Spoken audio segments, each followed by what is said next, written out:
All right, everyone. Taiwan has rejected the commies again. Lai Ching-te has been elected. He was the former vice president, actually, there as president of Taiwan, and it wasn't a particularly close vote, by the way. It was a three-way race.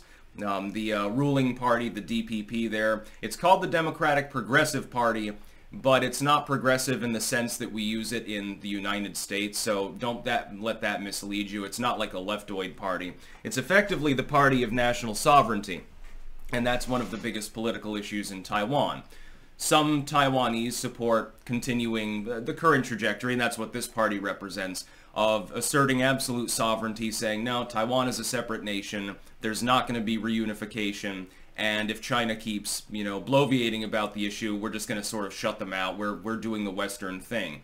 Then there's a second party that represents more of a slight rapprochement, sort of like, well, we're going to be nicer to China and hold what would likely be indefinite talks with them on trade and relations in general, normalization, but we're skeptical about the whole becoming part of China thing. And then there's a third party that wants effectively reunification at all costs. It's not surprising, this particular result, considering that more and more people in Taiwan, as the population ages, there was never a time in which Taiwan was part of China.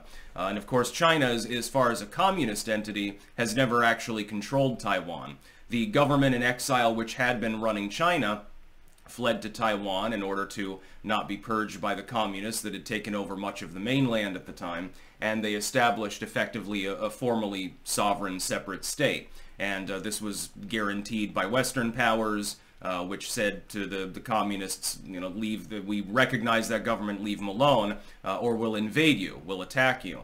This was the U.S. stated foreign policy till the 70s, when we decided to thaw relations with China to get them addicted to Coca-Cola and stuff like that. What happened is that the original policy, up through the mid-70s, was that we recognized Taiwan as a country.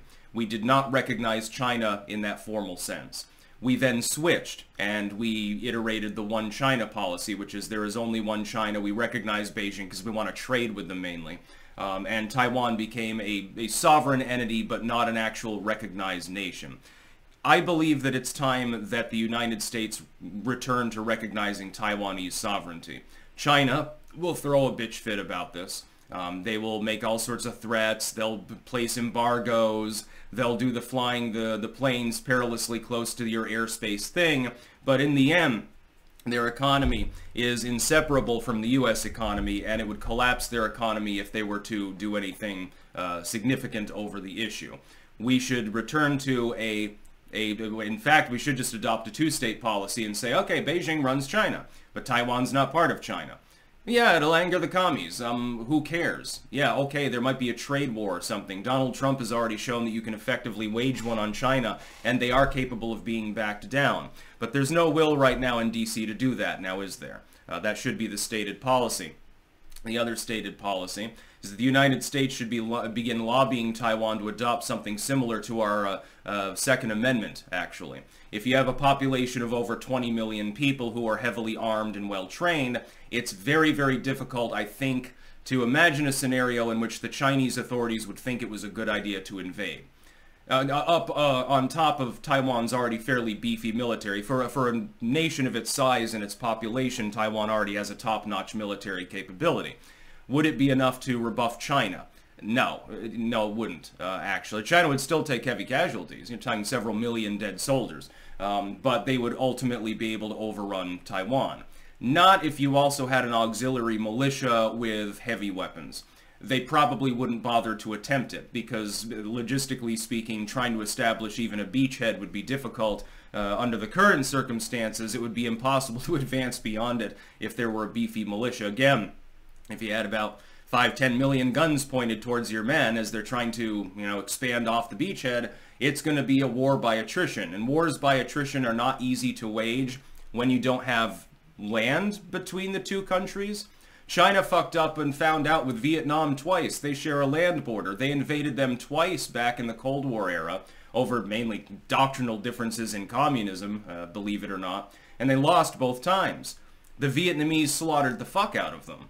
With Taiwan, though, you have to send ships over to get your men in, or I guess you can airdrop a bunch of them. You can establish air superiority, maybe, till the U.S. Navy gets involved, assuming that it's not completely decimated by Bidenism by then. But a militarized population would be another good idea.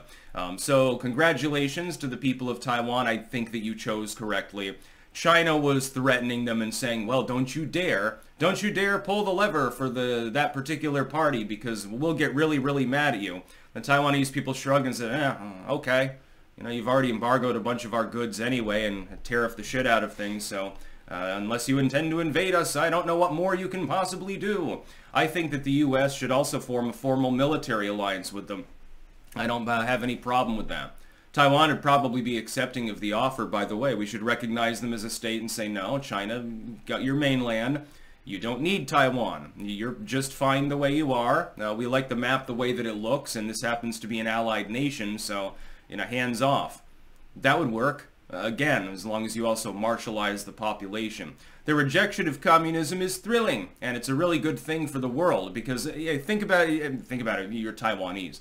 And then, you know, the pro-commie party comes in, and they invite the Chinese right into the country, and effectively Beijing now controls you.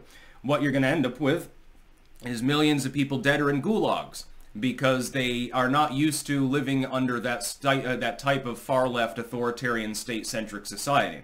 They're used to living in a more liberalized democratic system. They would be purged. Because if they're unwilling to give up their views and, you know, go through their struggle session and praise General Mao, they're going to be killed or gulagged. They'll be re-educated. It's very helpful. Re-education, normally literal torture, by the way. So China's very good at that. They do it to their own dissidents. Why the fuck do you think they do it any differently to the Taiwanese? They'd probably ban Taiwanese identity. Right now, the majority of people in Taiwan consider themselves Taiwanese. A smaller minority consider themselves both Taiwanese and Chinese, and then some people there identify as Chinese still. That's an old dying remnant, though. It's almost nobody in Taiwan, which means that a significant proportion of your population on day one under Beijing's rulership are political dissidents. Political dissidents are persecuted and killed and harassed in China. Well, the writing would be on the wall. It'd be a precarious situation for technically most of the population. So it's good that Lai Ching-te was elected. That's about all. Peace out.